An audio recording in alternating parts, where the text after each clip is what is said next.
शुरुआत करेंगे चंबा की साक्षरता दर से। चंबा की साक्षरता दर 73.19% है, जो कि हिमाचल प्रदेश में सभी जिलों में सबसे कम है। इसके अलावा महिला साक्षरता दर और पुरुष साक्षरता दर भी चंबा जिले की ही हिमाचल प्रदेश में सबसे कम है। इसके अलावा देखिए, सबसे ज़्यादा मुस्लिम पॉपुलेशन भी चंबा में ही एग्जिस्ट करती है। सबसे ज़्यादा एसटी जनसंख्या, शेड्यूल ट्राइब, वो भी चंबा डिस्ट्रिक्ट में ही एग्जिस्ट करती है। अगर प्रतिशतता के हिसाब से बात की जाए तो प्रतिशतता के हिसाब से सबसे ज़्यादा एसटी जनसंख्या जो है वो लाहौल स्पीति में रहती है। इसके अलावा देखिए, चंबा डिस्ट्रिक्ट में सर्वाधिक भेड़ें, बकरियां, चरागाह, खच्चर पाई जाती हैं। अगर सबसे ज़्यादा भेड़ें चंबा में पाई जाती हैं तो इसका मतलब यह है कि सर्वाधिक ऊन का उत्पादन भी कौन सा जिला करता है, तो चंबा जिला ही करता है। अब हम बात करेंगे वाइल्ड लाइफ सेंचुरीज की, जो कि चंबा में स्थित हैं। तो ये सारे आपको दिखाई दे रही होंगी, ये सारी चंबा में स्थित हैं। इनमें देखिए, गांगुल से एक और अलग से प्रश्न ये बनता है कि कस्तूरी मृग का संबंध किस वाइल्ड लाइफ सेंचुरी से है। तो कस्तूरी मृग को गांगुल वाइल्ड लाइफ सेंचुरी, जो कि चंबा में स्थित है, वहाँ पर सुरक्षित रखा गया है।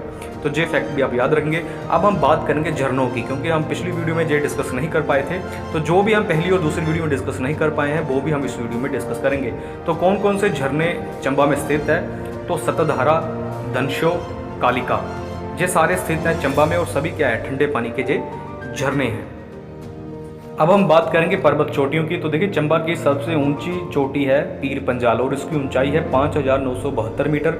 इसके अलावा और कौन कौन सी चोटियां चंबा डिस्ट्रिक्ट में स्थित है, तो नरसिंह टिब्बा, गौरी देवी का टिब्बा, इसके अलावा तमसार, बड़ा खड़ा और कैलाश, ये सारी भी चंबा डिस्ट्रिक्ट में स्थित है। और देखिए, मैंने आपको बताया कि कस्तूरी मृग को सुरक्षित किस वाइल्ड लाइफ सेंचुरी में रखा गया है, तो गांगुल था। अगर प्रश्न ऐसा आ जाए कि कस्तूरी मृग प्रजनन केंद्र कहाँ पर है, तब आपका आंसर होगा कुफरी। तो प्रश्न क्या पूछा गया, ये आपने बिल्कुल ध्यान से पढ़ना है।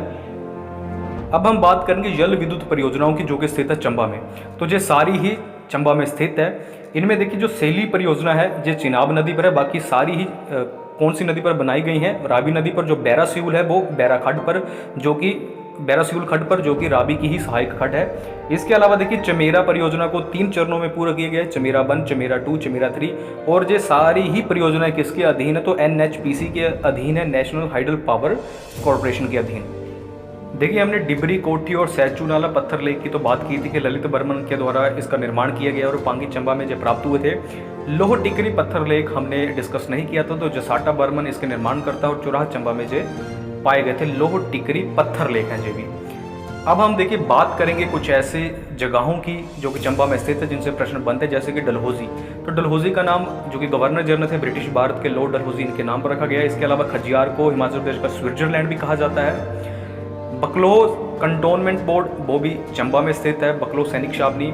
इसके अलावा देखिए, अजीत सिंह मेमोरियल, वो कहाँ पर स्थित है, तो चंबा के पंचकूला में, ये भी आप याद रखेंगे। इसके अलावा देखिए, अगर और बात की जाए तो चौगान मैदान कहाँ पर स्थित है, तो वो भी चंबा में स्थित है, जहाँ पर मिंजर मेले का आयोजन किया जाता है। हमने लोक नृत्य डिस्कस किए थे, लोक गीत भी डिस्कस किए थे, लेकिन हमने लोक नाटक डिस्कस नहीं किए थे। तो लोक नाट्य जो चंबा के फेमस हैं वो है जानकी और हांतेर, ये आप याद रखेंगे। इसके अलावा देखिए, हमने एक राजा गद्दड़ नाम का लोकगीत डिस्कस नहीं किया था, जो बहुत ही इंपॉर्टेंट है। और इसमें देखिए, आप सोच रहे होंगे कि जो चंबा का अगर लोकगीत है तो इसमें चंबा के ही किसी राजा का वर्णन किया होगा, लेकिन नहीं, इसमें कांगड़ा के राजा संसार चंद और नोखू गद्दड़, इन दोनों के प्रेम प्रसंग का वर्णन किया गया है राजा गद्दड़ में। बाकी हमने लगभग सारा कुछ ही डिस्कस किया था, बाकी लोक नृत्य भी हमने डिस्कस किए थे। इसके अलावा देखिए, चंबा के सिरोल में भेड़ प्रजनन केंद्र है, चंबा के सिरोल में ही नवोदय स्कूल भी है, चंबा के सिरोल में ही मधुमक्खी पालन केंद्र की भी स्थापना की गई थी 1954 में। अब हम बात करेंगे कुछ पुस्तकों की जिनका संबंध चंबा रियासत से है, जैसे कि चंबा पेंटिंग्स, ये किसके द्वारा लिखी गई है, इसके लेखक है BC ओहरी। इसके अलावा देखिए, तो सर तारीख ए रियासत चंबा, प्रश्न इसी से बनता है, गरीब खान के द्वारा लिखी गई है। इसके अलावा देखिए, एंटीक्स ऑफ चंबा, तो यह लिखी गई है BC छाबड़ा के द्वारा, तो यह भी आप याद रखेंगे। इसके अलावा देखिए, हमने एक महत्वपूर्ण प्रश्न जो डिस्कस नहीं किया था, चकली किस रियासत का प्रसिद्ध सिक्का था, तो चंबा रियासत का। और किसका जो बना हुआ होता था, तो तांबे का, जो भी आप याद रखेंगे। एक और प्रश्न हमने डिस्कस नहीं किया था, पूछा गया था कि साहिल बर्मन के गुरु का नाम क्या था, तो योगी चरपटनाथ। और योगी चरपटनाथ ने ही साहिल बर्मन को 10 पुत्रों एवं 1 पुत्री का वरदान दिया था। इसके अलावा देखिए लक्कड़ शाह ब्राह्मण किस रियासत से संबंधित था, तो उसका तो वो भी चंबा रियासत से ही संबंधित थे। एक प्रश्न और बनता कि नरेगा की शुरुआत हिमाचल प्रदेश में कहाँ से हुई थी, तो चंबा और सिरमौर से। देखिए नरेगा में इसलिए कह रहा हूँ कि जब शुरुआत हुई थी तब नरेगा ही कहते थे, अब उसे मनरेगा कहते हैं।